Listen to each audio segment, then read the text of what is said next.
अस्सलाम वालेकुम नाज़रीन। कई कंपनियों की मालकिन, अरबों की जायदाद रखने वाली और पाकिस्तान की जानी मानी बिजनेस फैमिली से ताल्लुक रखने वाली एक खातून अपनी महंगी लैंड क्रूजर पर कराची की सड़कों पर निकलती है और नशे में धुत गाड़ी ड्राइव करती हुई कराची के गरीब बासियों को कीड़े मकोड़ों की तरह अपनी गाड़ी के नीचे कुचलती हुई निकल जाती है। अब सवाल ये है कि क्या ये हादसा सिर्फ एक हादसा था या फिर लापरवाही और बेहिसी की शर्मनाक मिसाल।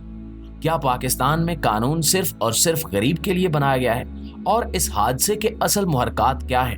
नताशा नामी खातून कौन है और इसका ताल्लुक किस सियासी जमात से है? इसे बचाने कौन कौन सामने आएगा और क्या वाकई पाकिस्तान का कानून और इदारे इसे सजा दिलवा सकेंगे?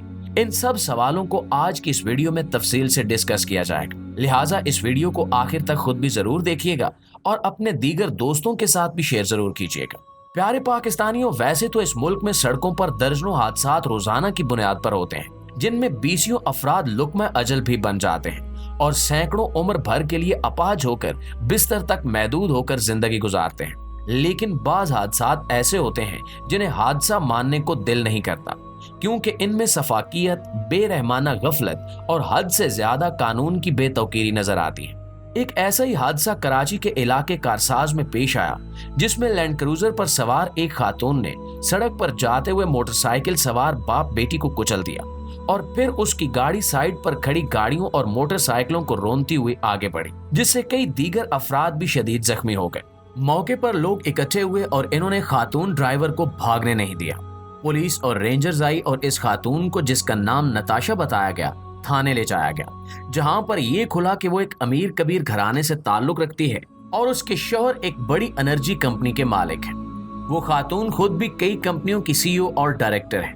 पाकिस्तानी पुलिस के साबिका रिकॉर्ड के मुताबिक खासी असर रसूख वाली फैमिली का हवाला आने के बाद पुलिस की पेशा वराना कार्रवाई की बजाय रिवायती कार्रवाई का सिलसिला शुरू हो जाता है और इस केस में भी ऐसा ही हुआ। इतने बड़े हादसे की खबर सोशल मीडिया के जरिए मुल्क के तूलो अर्ज में फैल गई।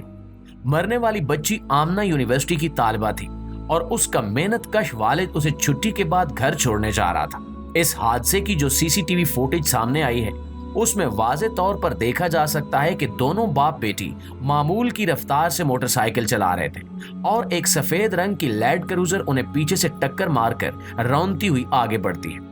कोई अनाड़ी ड्राइवर भी ऐसा नहीं करता कि सामने मौजूद किसी दूसरी गाड़ी को इस तरह पीछे से टक्कर मार दे।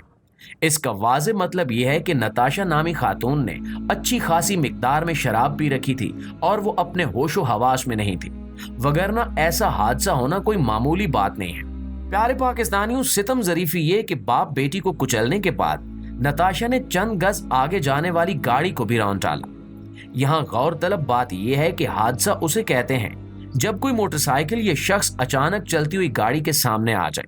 लेकिन यहाँ मामला साफ और वाज़े दिखाई दे रहा है कि नशे में धुत इस खातून ने इंसानियत सोच जुल्म किया है और अंधों की तरह गाड़ी की स्पीड बढ़ाई और यूं दो कीमती जानें ज़ाया हो गई। ऐसे हादसात पर यूरोप या अमेरिका में आम दफात नहीं लगाई जाती, बल्कि संगीन जराइम की दफात लगती हैं और ऐसे मुकदमात भी मौजूद हैं जिनमें ऐसे कारनामे सरंजाम देने वाले ड्राइवर हजरात को 24 साल तक कैद की सजा सुनाई गई, जो कत्ल के मुकदमे की सबसे बड़ी सजा है। कराची में रूनुमा होने वाले इस वाक़े की जो एफआईआर दर्ज की गई है, उसका सरीहन फायदा मुलजिमा को होगा। एफआईआर मौके पर मौजूद किसी चश्मदीद गवाह की बजाय मरने वाले शख्स इमरान आरिफ के भाई इम्तियाज आरिफ की मुद्दत में दर्ज की गई है, जो यूनिवर्सिटी में पढ़ाते हैं और मौके पर मौजूद ही नहीं थे। एफआईआर में लिखा गया कि मुझे फोन पर इत्तला मिली कि हादसा हुआ। कानूनी माहिरीन जानते हैं कि एफआईआर का अदालतों में क्या हाल होता है। इस हादसे में दीगर अफराद भी जख्मी हुए, इनमें से किसी को मुद्दई नहीं बनाया जा सकता।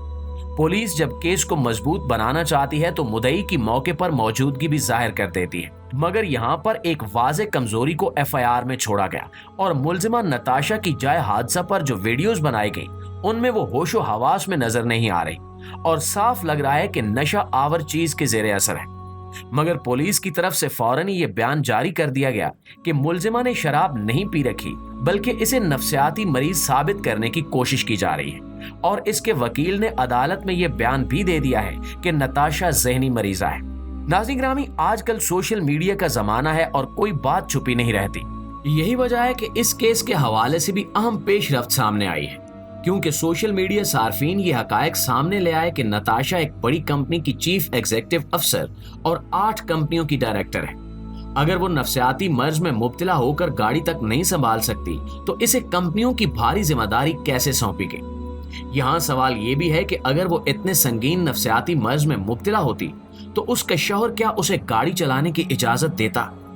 इतने अमीर आदमी के पास भला ड्राइवरों की क्या कमी, क्योंकि नशे में ड्राइविंग करना जुर्म को मजीद संगीन बना देता है। और इस सूरत में कि जब आपके पास ड्राइविंग लाइसेंस भी ना हो तो यहाँ वाज़े तौर पर असर रसूख और दबदबे का अंदाजा हो रहा है, जिसने काम दिखाया और पुलिस ने हादसे की एक आम सी FIR दर्ज कर ली। इसी तरह दफात भी अमूमी लगाई गई हैं जिनमें आसानी से जमानत हो जाती है। पाकिस्तान में वैसे ही हादसात पर सख्त सजाएं देने का कानून राइज नहीं है। पब्लिक ट्रांसपोर्ट के ड्राइवर दर्जनों हादसात में मुलव्विस होने के बावजूद बड़ी गाड़ियां चलाते रहते हैं। आमतौर पर हादसे का शिकार होने वाले के लवाहिकीन ये बयान देकर जान छुड़ा लेते हैं कि उन्होंने माफ कर दिया और कार्रवाई नहीं चाहते, क्योंकि वो जानते हैं कि यहाँ इंसाफ लेने के लिए भी कदम कदम पर पैसे खर्च करना पड़ते हैं। पब्लिक प्रोसिक्यूटर कभी सही केस नहीं लड़ेगा, इसके लिए अपना वकील भारी मुआवजे पर पेश करना पड़ेगा। पुलिस के इखराजात अलहदा और वक्त का ज़या भी। इसलिए कानून का खौफ खत्म होता जा रहा है और आए रोज ऐसे ऐसे खौफनाक और रूह लर्जा देने वाले वाकयात सामने आते हैं कि अल्लाह की पनाह। प्यारे दोस्तों, हम रोते हैं कि पाकिस्तान में ट्रैफिक हादसात बहुत ज्यादा होते हैं। हकीकत यह है कि हमने सड़कों को कत्लगाहें खुद बनाया है। जब बड़ी गाड़ी पर बैठे शख्स को पता हो कि वो अगर सामने आने वाले कीड़े मकोड़ों को रौंद भी देगा तब भी उसके खिलाफ कोई कार्रवाई नहीं होगी, फिर उसे कैसे इंसानी जानों के ज़या से रोका जा सकता है। हमने हेलमेट ना पहनने, वन वे तोड़ने, गलत पार्किंग करने, ओवर स्पीड और ऐसे दीगर जराइम पर तो जुर्माने बढ़ा दिए हैं, मगर सड़कों पर अपनी गफलत, लापरवाही, तेज रफ्तारी और कवायदो ज़वाबित की खिलाफ वर्जी करके इंसानी जानें लेने वालों को कड़ी सजाएं देने के कवानीन नहीं बनाए, क्योंकि ऐसे कवानीन बन गए तो बड़े घरानों के लाडले भी 302 जैसी तफात के जेरे असर आ जाएंगे। कराची का हादसा दिल खराश और अंदोनाक जरूर है, मगर इस खुशफहमी में ना रहिए कि इस पर कानून अंगड़ाई लेकर बेदार हो जाएगा। कानून ने इस पर भी जल्द मट्टी डाल देनी है और किसी नए हादसे के इंतजार में कंबल ओढ़ के सो जाना है। अब इस सिलसिले में आप दोस्तों की राय क्या कहती है, कमेंट सेक्शन में हमें जरूर बताइएगा। इंशाल्लाह आपसे मुलाकात होती है अगली वीडियो में। तब तक अपना, आसपास के लोगों का, अपने प्यारों का ढेर सारा ख्याल रखिएगा। अल्लाह निगहबान।